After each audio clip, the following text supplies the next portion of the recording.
Hello everyone! I hope you all are having a very lovely day. I am at the moment in my bathroom because my mother's asleep and I don't want to wake her, and it is 1:55 a.m. So I wanted to try and do this as quick as possible before my next video comes out.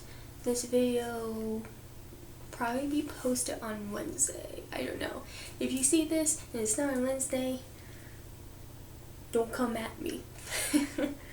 But anyways, today's video is going to be about spirit companions and spirit work.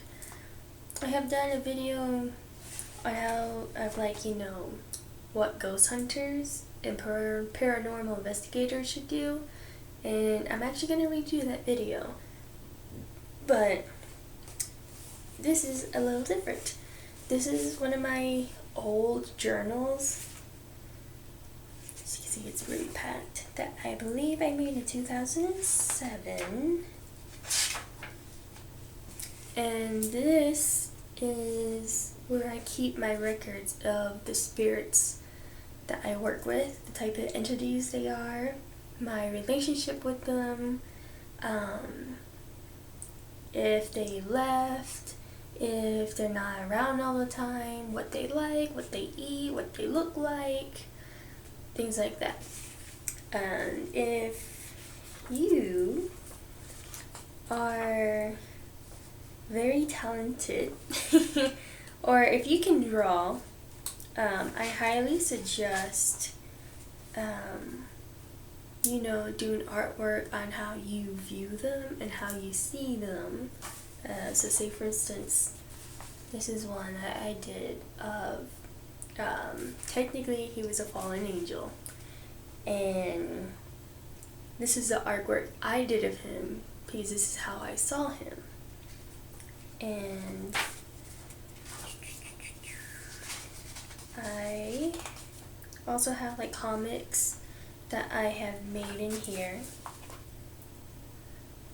I watch a lot of anime and I read a lot of manga, so the style just kind of stuck with me, so that's why it's in this style. I'm sorry, but if you have like fun moments that you want to record with them, either in the astral realm or here, try and draw it out so that you can just look back on it and be like, oh yeah, I remember that time. It's really fun, and it's a nice thing to do. A lot of the spirits actually, that I work with at least, they like when you do things like that. They love when I draw them. They love when I write about them, when I make poems about them and things like that. And a lot of them recently found out what the heck the meme is with it saying, draw me like one of your French girls. So they have a tendency to do that and say that when they want to be drawn. So yeah, I also have written stories of events that happened with either two of them mingling and I was there, or just me and them mingling and things like that I want to keep a record of. This is another drawing I did. And I actually have his vessel here with me, and I'm going to get to that in a little.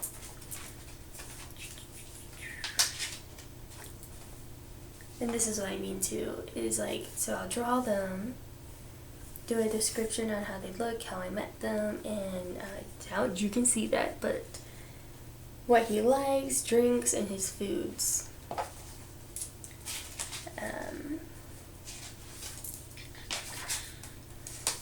So yeah, I also have a lot of my old notes I took when I was like 10, and I first started to actually communicate with them, and I didn't realize who they were and stuff, which makes me happy though, because this one is like the oldest I had, and I'm 21, about to be 22 soon. So yes. So anyways, now we're gonna talk about what you do when you have a spirit companion. So usually most of you guys will have a spirit companion that is a vessel. I have 4 spirit vessels here. The first one I got in was this one. And he's an incubus. I got him because at the time, I was curious if there's people who sold spirit vessels and stuff besides your traditional haunted doll and things like that. And I came across this one seller on Etsy who I was really skeptical on buying a vessel from. And this guy was the one vessel that called to me out of all the ones she had. And, you know, I kept asking her questions about him, and she was very cooperative. She communicated very well. And I was like, okay, I guess I can, you know, test it out and see if he's actually real or if she's a fraud. And a lot of people on Etsy, at least that I know of, they use images that look and represent how that entity looks. And the entity that he was associated with looked like one of the Ramon, I forgot his name. He's a WWE wrestler. He has like long, almost wavy yet curly hair. Another description is how I would describe it is the guy who played the new mermaid guy. I forgot his name. I want to say Mermaid Man.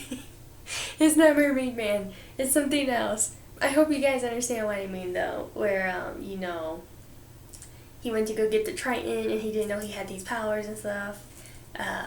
He's Hawaiian. He's tall. He has pretty long, wavy hair. Everyone likes him. But that's kind of how he looked. And when I got him and I immediately put him in my hand, I was like, whoa. Like, I immediately saw him in my mind's eye, and he looked exactly as how the person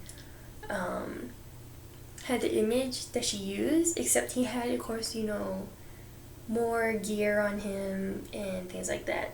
He is an incubus, a sexual spirit, and he is considered a warrior. So that's kind of another reason why I got him. But a lot of the spirits too are kind of labeled as lovers and companions, where some of them are actually looking for a relationship with you, not just as a friendship relationship, but like, you know, maybe you can be my wife one day type of relationship. And he was labeled as that, which made me scared to get him too, because at that time I had a boyfriend and I didn't feel comfortable with him being lovey-dovey with me when I'm already in a relationship here. And the person was saying like, oh yeah, you know, he's perfectly fine with that. But I was like, I'll be the judge of that. And when I got him and we started mingling and talking, he ended up kind of being more like a brotherly figure. And even now he's still, you know, a very brotherly figure. He's very respectful, very kind, compassionate, and he does have like a really great sense of humor. He's pretty goofy. But yes. Now this is another spirit companion that I got from a different seller, who I thought was the same seller who had him, which wasn't. And this is a Kitsune, or how some traditional people call it Kitsune. as a nine-tailed fox spirit. However, he's not exactly a nine-tailed. He has, from what I've seen, 3 to 4 tails. But he's amazing. I love him. He was also considered a lover companion. He was looking for a relationship with someone that's not just friendly. But when I saw him, I was like, God dang it, I have to have him. Like, it was such a strong connection. I couldn't say no to not get him. And of course, I asked the seller, would he be okay with actually just being friends and things like that? And she's like, of course he would be. And so I know I'm gonna do more videos in the future about kitsunes, how you work with them, their characteristics, personalities, and things like that, their energies and stuff. And one of them is actually they're very shy in nature with humans, and he took so long to come out to mingle with me, and not being so shy and bashful. But when he did, he's awesome. He mingled with all my spirit friends very well. And then I have these two, which these are ones that I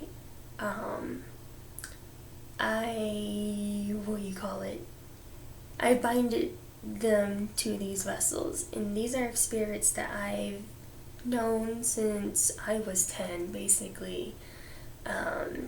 And for like the longest time, they were asking me like, you should put me in vessel, you know, it'd be easier to communicate with me, for me to communicate with you, so I have somewhere that's anchored here, it'd be easier for me to manifest and things like that. So, yes, and this right here is, he acts kind of like a dream catcher, and the name I gave him was Fatal. And he basically deals with all types of dream work, dream spells, nightmares, and things like that. And then I have this little guy, his name is Vance. I forgot the type of entity that he is, and he's usually considered, but he's like associated with all the shades of one single color. And his shade is blue, and he is such a sweet spirit. Like, when I first met him, he was just so adorable. He's very insecure though, because of how he looks. And maybe if I can find my artwork on him, I'll show you guys. But his eyes, you know, they kind of sag a little with his like his eyelids, so they kind of cover right here. And his nose is a little deformed, but in an odd way it looks cute. And I guess it's adorable. I'll definitely have to try and show you guys the picture. But anyways, back to the topic. The main topic here is you're usually going to be buying a companion that's in a vessel, and these are the vessels I was talking about. Some of you guys maybe have friends that you made along your journey within the astral realm, and you want to put them in a vessel and things like that, which is perfectly fine.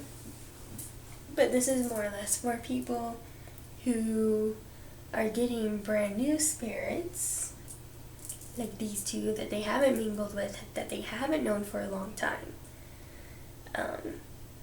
So, first things first, when you get one, you're going to want to tell them your rules. And what I mean by this is, you stand at the door.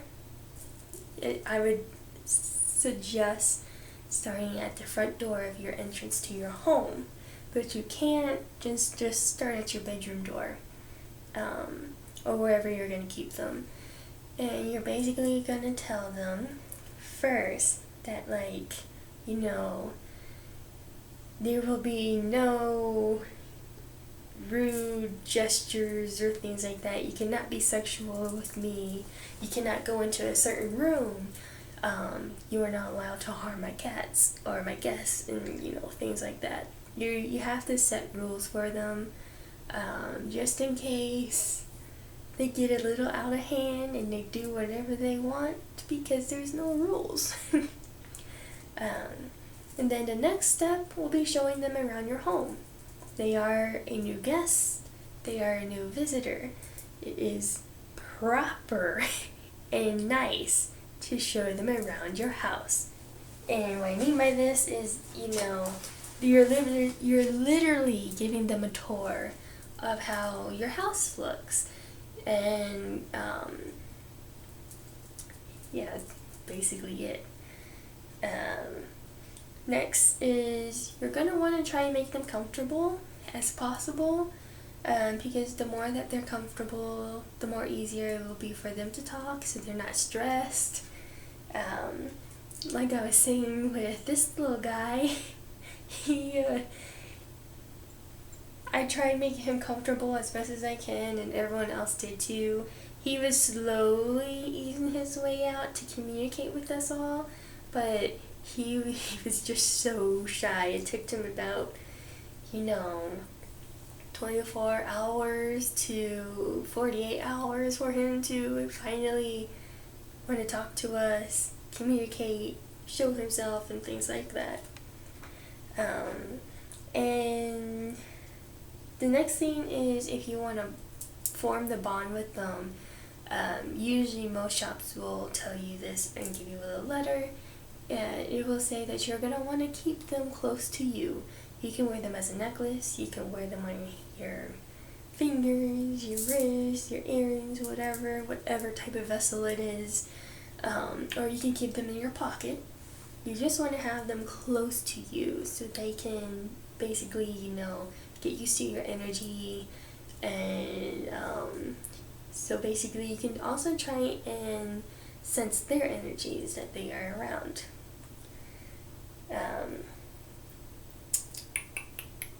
Oh yes, and keep them with you if you can. So sometimes I can't take them all with me because I have a lot.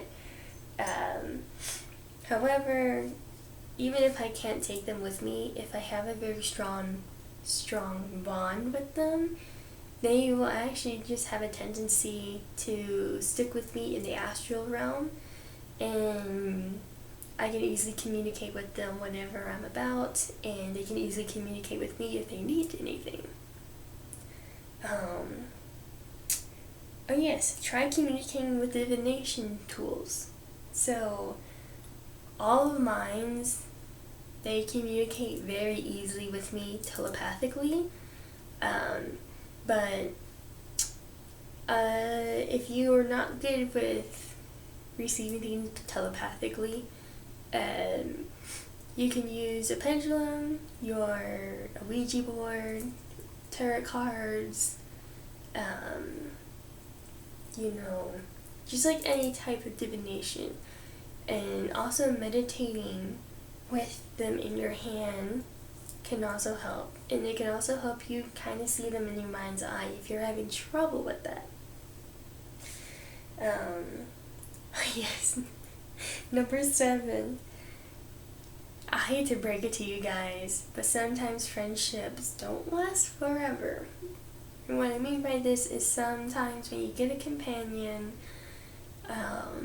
you can have like a really good friendship and things like that, but it kind of works the same way with us humans when we get in fights and things like that, and sometimes it ends badly. They will move on, or they will ignore trying to talk to you, and yeah, that's something definitely to keep in mind, is that it's the same with regular friendships. Sometimes, sometimes there probably isn't even a reason, and they just need to move on. to something else. So, yes. Oh yes, number 8. Always make sure you have wards. And what I mean by wards is protection wards and banishing wards. The reason why you're going to want this is because if you have a spirit that you got that maybe doesn't like you as they originally intended, or maybe they were pretending to be a good spirit and things like that, you're going to want to have protection wards. And this can range from loads of things. It can be protection oil, it can be your besom, it can be talismans and amulets, it can be you literally writing sigils on your windows and things like that. Also, number 9 is have an altar for them. I have one in here. I will probably show it. I will try to show you guys a video one day. I have a tour of it, and hopefully that will give you guys some ideas. But definitely have an altar for them, because that will make them feel more comfortable, and that altar in itself will act as their home, as their ground in the space, in the area. Number 10 is sometimes you'll need a charging box. And if you work with your spirit friend, spirit companion, with a lot of your magic workings, and you're putting your energy into your workings, and they're adding their energy to workings, they can get drained. And sometimes if you talk to them or hold them and things like that, and their energy isn't as it was before everything, that means they need to be put in a charging box. And what a charging box is basically it's also a vessel. Some use a bag. Sorry. And basically they're enchanting it to where whatever is put in the charging box will help energize whatever item that is. So it'll give them energy and revive them. They're not to be kept in there though for long periods of time unless they need it. 11, always make sure to ask questions. Now, this goes for when you get one, and it also goes for when you're adopting one, because you want to try and make sure that you're not buying from someone who might be a fraud. It's best to ask if you can, what type of offerings they like, how they manifest, if they're okay with having a friendship, and things like that. 12, some are binded and some are just attached by energy. And what I mean by that is, so this one, he is binded to this vessel. So it's very easy for him to manifest and, just appear here and make his presence well known. And yeah. Then I have this, which is a talisman of the nine-tailed fox spirit. Anyways, sorry for that. So this is a talisman that I got from Thailand, and it is basically, it holds the energy of the nine-tailed fox spirit. It's not a vessel like this. There is no entity attached to this. It just has their energy. However, you can connect to the energy and see the spirit who basically allowed to energize this. So yes. 13, they have their own lives too. So this is when I say they're not exactly the same as ghosts, which are your traditional ghosts that are connected to a doll, a haunted doll. Because mostly those, they need your attention. They need you a lot most of the time. They want your company all the time, I would think. you know. So yes, but these ones, they have their own lives. And what I mean by that is, in the astral realm, they have their own friends, they have their own families and things like that. They have their own jobs. So they won't always be around. But using a vessel will help you to call on them when you do need them. So yeah, I hope that helps clear up some things for you guys. If you have any questions, feel free to message me. I will try my best to help you out. And yeah. Hope you guys have a very good day or night, wherever you guys are. And I will see you later. Bye.